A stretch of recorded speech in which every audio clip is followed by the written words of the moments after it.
Когда в тот дом пришли гости, они ожидали обычного вечера. Разговоров, чая и долгих историй о работе, дороге и знакомых.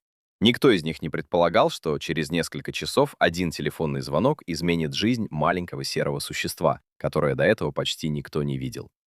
Дом находился на тихой улице, где соседи привыкли не вмешиваться в чужие дела. Хозяева жили там давно и редко общались с окружающими.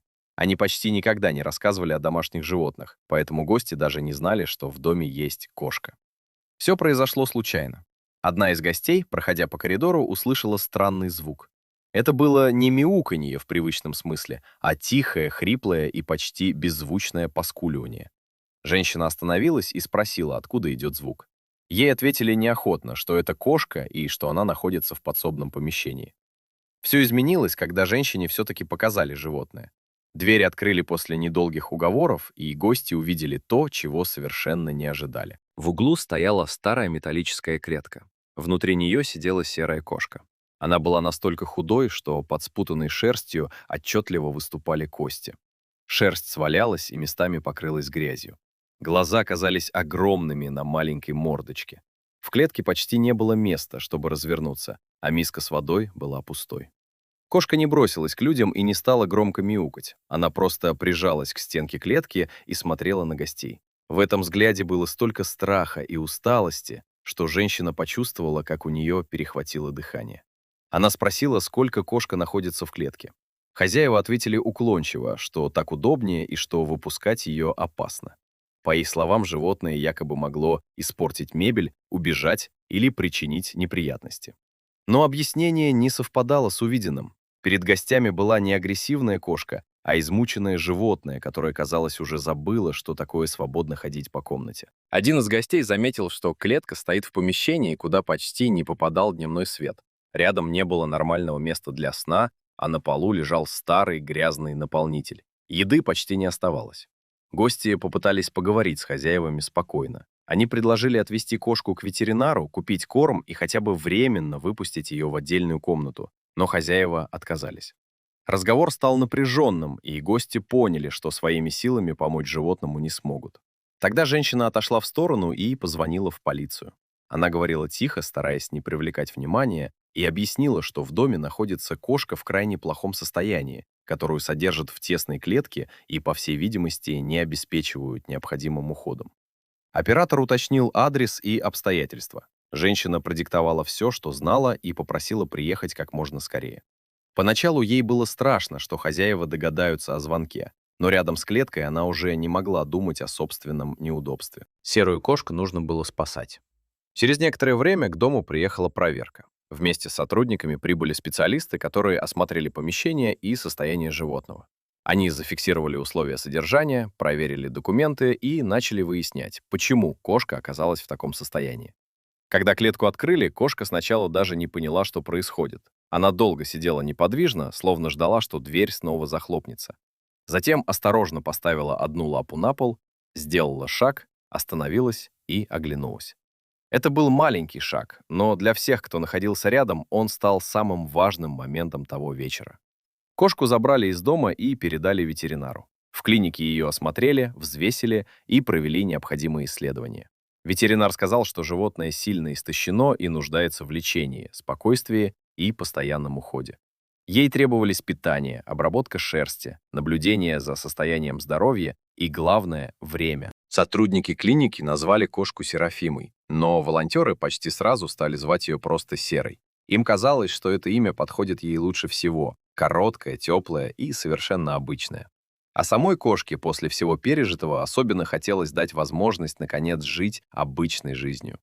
Первые дни были непростыми. Серая кошка пугалась каждого резкого движения и прятала мордочку, когда кто-нибудь подходил слишком близко.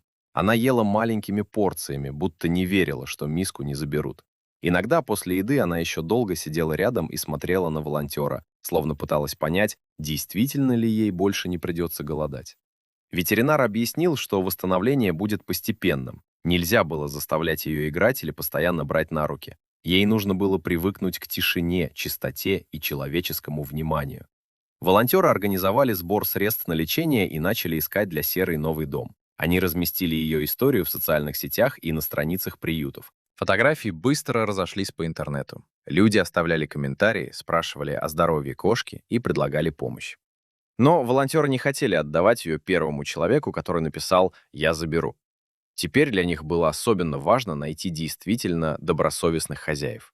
Они понимали, что серая пережила слишком много, чтобы снова оказаться в ненадежных руках. Потенциальным хозяевам задавали вопросы о том, где будет жить кошка, чем ее будут кормить, есть ли другие животные, готовы ли они оплачивать лечение и понимают ли, что первое время серой может понадобиться особое терпение. Волонтеры предупреждали, это не игрушка и не украшение дома, это живое существо, которому предстоит заново научиться доверять человеку. Постепенно в истории серой появилась новая надежда. Однажды волонтерам написала женщина по имени Марина. Она рассказала, что увидела фотографию кошки и не смогла пройти мимо. У нее уже была взрослая, спокойная кошка, а дома имелась отдельная комната, где серая могла бы первое время жить без стресса. Марина не обещала чудес и не говорила, что все будет легко. Она просто написала: «Я готова дать ей столько времени, сколько понадобится». Волонтеры приехали к Марине домой, проверили условия, поговорили с ней и убедились, что она действительно понимает ответственность. После нескольких встреч было принято решение попробовать знакомство. В день переезда серая долго сидела в переноске. Когда дверцу открыли в новой комнате, она не вышла сразу. Марина не стала торопить ее. Она поставила рядом воду, корм, мягкий плед и отошла. Через полчаса из переноски показался серый нос. Потом одна лапа, потом вторая. Кошка осторожно обошла комнату, понюхала плед, подошла к миске и впервые сама легла посреди комнаты, не пытаясь спрятаться. Это было совсем маленькое изменение, но волонтеры увидели его сразу. Через несколько недель серая начала играть. Сначала она осторожно толкала лапой маленький мячик, потом стала гоняться за веревочкой. Ее шерсть постепенно восстановилась, глаза стали живее, а движения увереннее.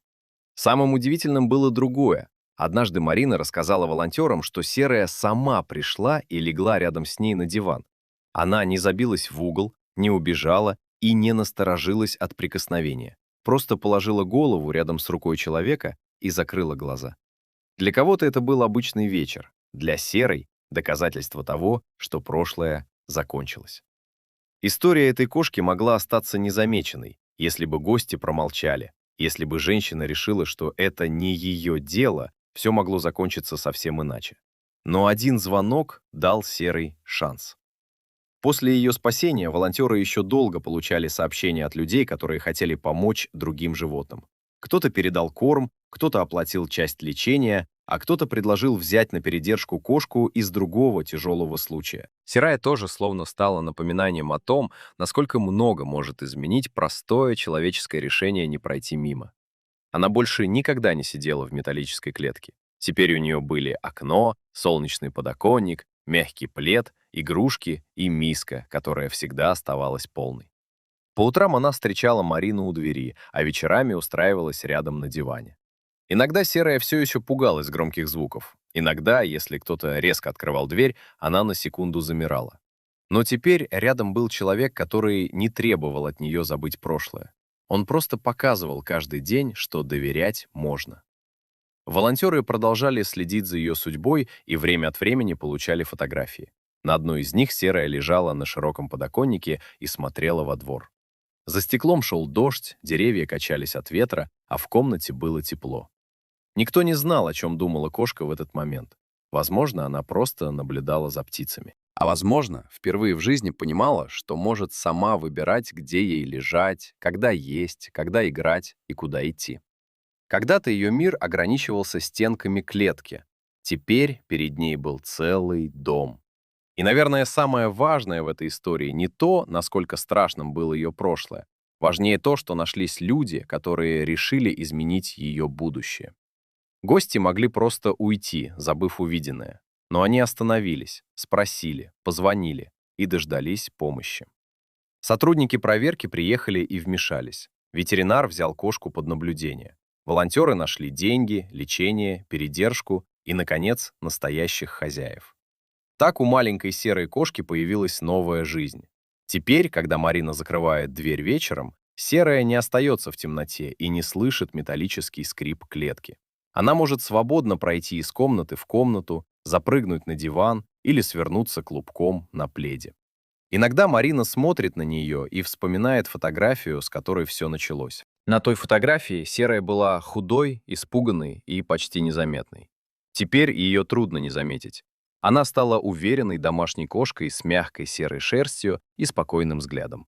И каждый раз, когда она засыпает рядом с человеком, ее история получает еще одно продолжение. Продолжение о том, что помощь иногда начинается с одного вопроса: что здесь происходит? А затем с одного звонка и с решения не пройти мимо.